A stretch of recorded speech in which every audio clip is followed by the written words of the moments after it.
Hello. You can't connect the dots looking forward. You can only connect them looking backwards എന്ന് പറഞ്ഞത് Steve jobs ആണ്.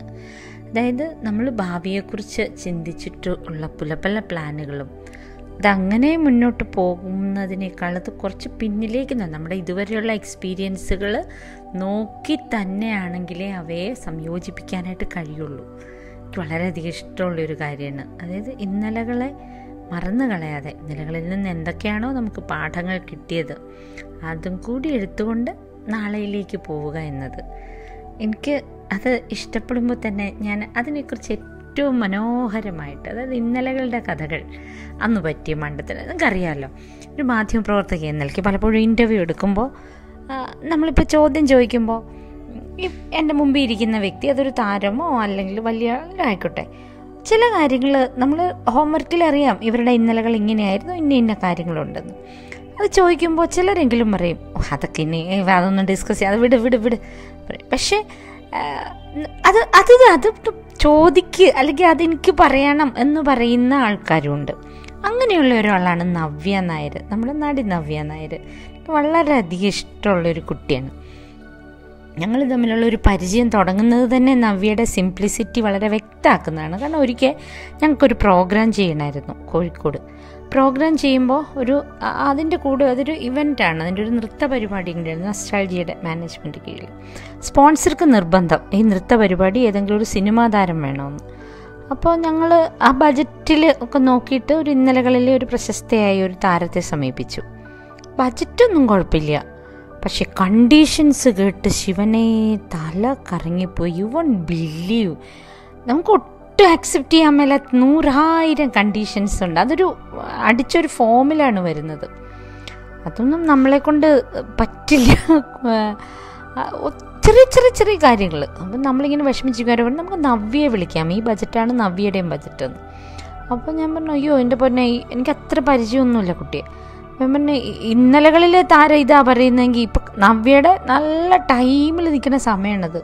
ഞാൻ കുട്ടി വന്ന് എന്താണോ പറയുകയെന്ന് പറഞ്ഞില്ല, അങ്ങനെ ഒരു കുട്ടിയല്ല അത്, വിളിച്ചു നോക്കൂ അപ്പം മനസ്സിലാവുമെന്ന്.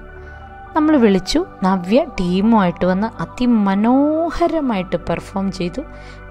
എല്ലാവർക്കും ഇഷ്ടമായി, നല്ല നൃത്തം. അങ്ങനെയാണ് നവ്യയായിട്ട് എൻ്റെ പരിചയം തന്നെ തുടങ്ങുന്നത്. ഇപ്പം ഇന്ന് എന്നെ ഓർപ്പിക്കുന്ന അതൊന്നുമല്ല. നവ്യയെക്കുറിച്ച് 2-3 കാര്യങ്ങൾ നമ്മൾ അന്നത്തെ ഇൻ്റർവ്യൂവിലൊക്കെ ചോദിക്കുന്നുണ്ട്. ഒന്ന് നിങ്ങൾ ഓർക്കുന്നുണ്ടോയെന്നറിയാം, നവ്യ കോപ്പി അടിച്ചു എന്നൊരു വാർത്ത വന്നായിരുന്നു ഒരിക്കൽ +2-ന്. വേണേൽ നവ്യന് അത് അടിച്ചില്ല എന്ന് പറഞ്ഞ വാർത്തയും വന്നായിരുന്നു.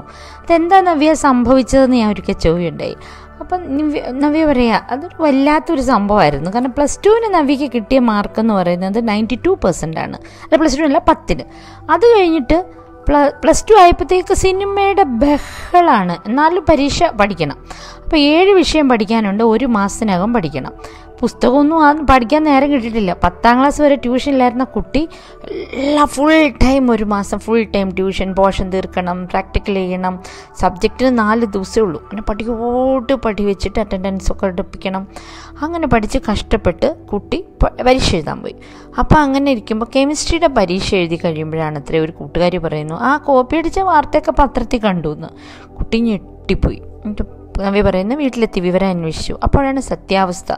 അത് ഒട്ടും നവ്യോട് ചോദിക്കാതെ ഒരു പത്രത്തിൽ വന്നിട്ടുണ്ടെന്ന് വലിയ പ്രചാരം ഇല്ലാത്ത പത്രമായിരുന്നു എങ്കിലും, പക്ഷേ അതെല്ലാവരും അറിഞ്ഞു സംഭവം. ഇപ്പോഴാണെങ്കിൽ ഒന്ന് ആലോചിച്ച് നോക്കൂ എന്തായിരിക്കും എന്ന്.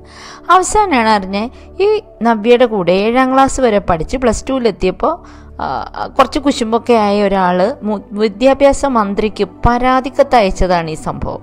അവസാനം അത് വലിയ കാര്യമായി. പരീക്ഷയുടെ ആൾക്കാർ വന്നു, ഇൻവിജിലേറ്റർ വന്നു, പ്രിൻസിപ്പളിനോട് അന്വേഷിച്ചു, എല്ലായിടത്തും അന്വേഷിച്ചു. അപ്പോഴാണ് നവ്യ എല്ലാവരുടെയും കൂടെ ഒന്ന് സാധാരണ പോലെ തന്നെയാണ് പരീക്ഷ എഴുതുന്നത്. പരാതി പറഞ്ഞിരിക്കുന്ന നവ്യയ്ക്ക് പ്രത്യേകമായ ഒരു ഹോൾ ഉണ്ടാക്കിയിട്ടുണ്ട്. ആ ഹോളിൽ ഇരുന്നിട്ട് പിന്നെ വേറെ വെളിയിൽ നിന്നുള്ള ഇൻസ്പെക്ഷൻ ടീം വരുമ്പോൾ പടക്കം പൊട്ടിക്കും. ഇത്യാദി കള്ളങ്ങളാണ്. സ്കൂളുകാരെ ഞെട്ടിപ്പോയി.